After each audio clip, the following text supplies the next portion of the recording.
Hi guys, in the previous sections, you have been introduced to the concept of action research. In this section, I would like to move on to more practice aspects. First, you will get to know how to formulate an action research question. And secondly, I will talk about collaborative action research. As action research has become quite a familiar term for not only language researchers, but also for language teachers, a new issue comes up regarding how a teacher can formulate a proper research question. This is of crucial importance because it lays the foundation for our next steps in the action research cycle.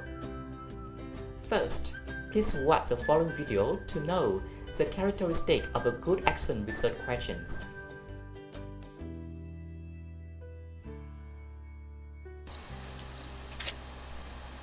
I was thinking the other day about an undergrad class that I teach on study skills and how to be successful in college. And I was trying to figure out, how can I encourage my students to complete their homework, to turn it in? They don't always turn it in, and when they do, they don't seem to follow all the writing suggestions that I give them. Sometimes it's just punctuation and formatting, but other times it's basic organization and even a thesis statement. But I'd really like them to simply put in the effort and turn in the work. Without work, I can't help them with their writing. And this is how action research starts. I have a problem. Well, actually, I have two problems. If we get looking at it, I have a lot of problems, but let's just focus on two today. Problem number one, my students don't like to do their homework. And problem number two, their writing's not so great. Now we need to determine some common causes of the two so I can find a possible solution. Number one, maybe my students are simply lazy. Yeah, but that doesn't really get me anywhere. I can't actually work with that. Number two, perhaps they don't see the benefit of doing homework. That one might work, but other than failing them, passing out Fs, or maybe giving them candy when they walk in with their homework, it's not going to be too fruitful. Now there is a third option. Maybe they are not entertained enough by the homework assignments that I assign. I'm not suggesting that they should feel like they entered a circus every time they do homework, but are they engaged, or are they always bored? Now this is something I can work with. How do I motivate them? How do I get them involved in their own learning? I need to look at what I'm doing already. One, I usually assign a chapter of reading each night and ask them to write maybe a 2-page response in which they relate the concept from their chapter to their life, to their schoolwork. For example, describe your reading habits. Do you like magazines? Books? Do you maybe read mostly online? Maybe you just read for school. Maybe you read for leisure, out of school material. Discuss how reading techniques that you found in Chapter 8 can improve not only your reading, but your study habits too. So what am I not doing? Well, what if I had them write online? Maybe blogging. They could even link other websites, videos, and findings online to the responses for further explanation and support.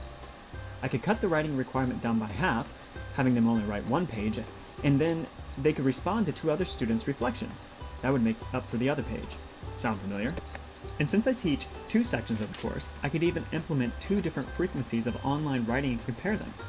One class could have the majority, if not all, their writing online and always responding to each other, while the second class alternated each assignment, handing in maybe half of the assignments in a hard copy form, while the other half were online. There are 10 assignments altogether, so this would work out nicely. And then I get to compare. So now I've thought of this problem, I've looked at some causes, and I have a general idea of what I want to do, but what's my question? Well, the first thing, it needs to be important. It needs to address the problem directly and for the benefit of the students, and probably myself too. Number 2, it needs to be manageable. The question should not be too broad, like, how can I help the students turn in homework, but not too narrow either. I really need to look for something right in the middle. Third, it must be contextual to the class. I don't want to reconstruct my whole class or add extra work on myself or my students. It shouldn't be about what I need to add onto my class to improve it, but what I can change or adjust to improve the situation. Fourth, the question needs to have focus, as it actually relates to the classroom, to the problem at hand, and to the student. Next, I should consider whether my question is an open-ended question, not just a yes or no answer. I don't want to start with did or anything. Try starting with how or what or why. If you're looking for a yes or no answer in this field, you're barking up the wrong tree, am I right? And finally, the question should be reflective. You should be able to reflect upon your findings, not only in the data and what it says about your students in the classroom, but also what it reflects upon yourself and your strategy. So let's get back to my students. Okay, there's a guy, and there's a girl. Okay, now here we're back. The problem is that they don't like to do their homework, and generally, I need them to do that.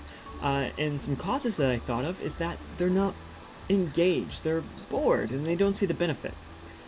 And I've reached a general idea of how I might look at a solution. I decided that I'm going to use some technology, some blogging, and responding back and forth through that. So now I'm back to, what is my final research question going to be? Well, here's what I come up with. How will incorporating technology, the internet, into homework assignments improve participation and motivation? Let's see if it fits our characteristics. 1. Is it important? Yes, it's about student success and how I can improve my teaching strategies. Is it manageable? Well, the use of technology focusing on the internet is narrow enough to place some limitations so it doesn't get out of hand, but it's not too broad. Is it contextual? It fits into a day-to-day schedule, not adding more than I can handle. Does it have focus? It's about the problem and students, so yes. Is it open-ended? There's a how, so I don't have to plan on getting a perfect answer, but I get a variety of possible solutions in the data. And can I reflect upon it? Well, yeah. It will tell me about student motivation and how they respond to one another, and it will help me better understand the technology in education. Now, of course, I could add other questions to this research, like how do peer evaluations improve the quality of student work, in which I formalize the student responses a little bit more, and maybe even set a peer evaluation form for them to fill out. And you know, I always have one of those peer evaluation forms handy for them. There we go, there it is.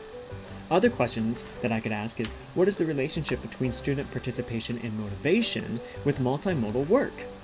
I probably want to ask them to have a multimodal aspect to all of their essays, because that's when I start adding way too much work for them. And really, it's way too much work for me. And that's no good. Look at all this stuff. We got the computer going on, we have the multimodal, we have the essays, and then it goes over here, and we have more homework.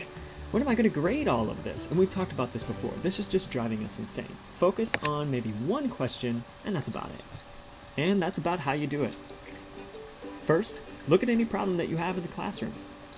Then look at the common causes that are leading to that. Are they bored? Are they not engaged? What's going on? Do you need more technology? But of course, these are just ones that I've used. Then you need to determine a possible plan of action. Look at that question. Is it having all of those characteristics that we just talked about? And then develop the question.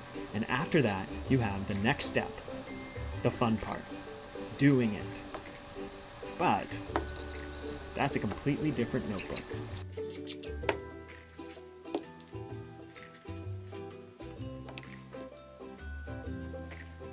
Now, I would like to draw your attention to a new perspective on action research, collaborative action research.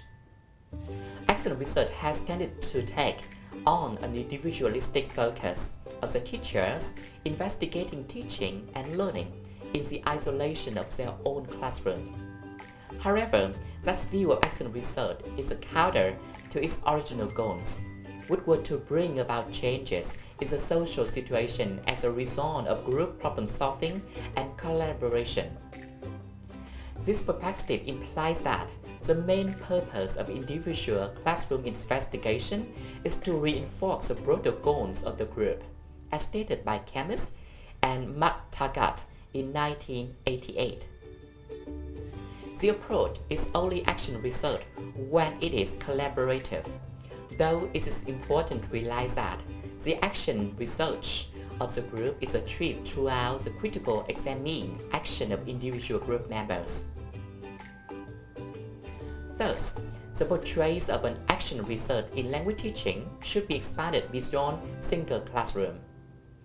Collaborative action research possesses strengthen the opportunity for the result of the research on practice to be fed back into educational system in a more substantial and critical way. They have the advantage of encouraging teachers to share common problems and to work cooperatively as a research community to examine the existing assumptions, values, and beliefs within the socio-political controls of the institutions where they work. Policies and practices within the organization are most likely to be opened up to the change when such changes are brought about through group processes and collective pressures. Collaborative action is potentially more empowering than action research conducted individually, and it offers a strong framework for the whole school change. The benefits of collaborative action research should be multiplied and act as powerful instances of the teacher development when teachers identify an issue and explore it in collaboration. It could enhance the teacher professionalism, and there could be a reflection, knowledge generation, continuing development, and collaboration. Numerous studies show that staff meetings could engage teachers in reflective teaching and further personal understanding by talking with colleagues. In collaborative action research, collaboration can take two forms.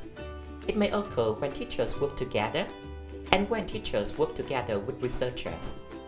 In the first form, teachers in the faculty or in an organization may work together to identify aspects that need improvement. They then collaborate with each other to work out the best solutions and implement necessary changes. Observe other classes and be observed.